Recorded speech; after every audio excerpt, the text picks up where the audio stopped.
Donc là, on va voir ce qu'on appelle la relation fondamentale de la trigonométrie, que vous pourrez, quand vous aurez besoin de l'utiliser, mettre comme pour la règle du produit nul, RPN, et bien quand vous utiliserez la relation fondamentale de la trigonométrie, vous pourrez mettre RFT, R pour relation, F pour fondamentale, et T pour trigonométrie.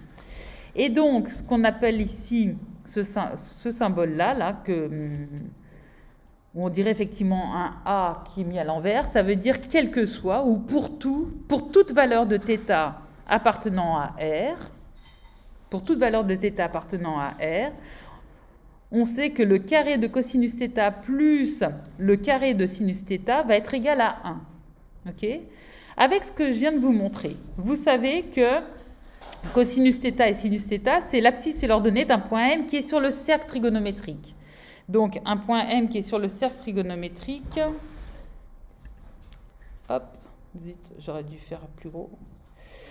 Donc, ici, forcément, vous savez que vous avez le point O, le point M. On avait le point H tout à l'heure, hein, pour avoir le triangle OMH rectangle en H.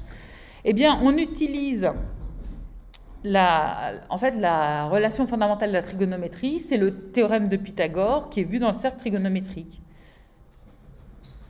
Donc, comme on sait que le rectangle OHM, il est rectangle en le triangle OHM, il est rectangle en H, en utilisant le théorème de Pythagore, on sait qu'on a le carré de la longueur OH plus le carré de la longueur HM qui est égal au carré de la longueur OM. Et comme la longueur OM, c'est 1, puisque c'est l'hypoténuse du triangle OHM et le rayon du cercle trigonométrique, qu'on sait, d'après ce qu'on avait vu tout à l'heure, que OH c'est cosinus θ, que HM c'est sinus θ, et bien c'est pour ça qu'on peut écrire cette formule.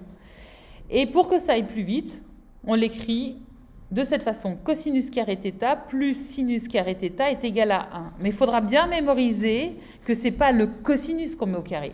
C'est juste pour pouvoir aller plus vite, c'est le cosinus de θ qui est au carré. C'est pour ne pas avoir besoin d'écrire les parenthèses. Ça va? C'est un abus de langage, mais qui est tellement pratique qu'il est utilisé quasiment pour tout le monde, par tout le monde. Ok? Ah non, sur la calculatrice, tu ne peux pas faire comme ça. Tu dois d'abord calculer cosinus θ, le mettre au carré, puis tu ajoutes sinus θ que tu mets au carré et égal à 1. Ça va? Il ne faut pas oublier que θ c'est bien.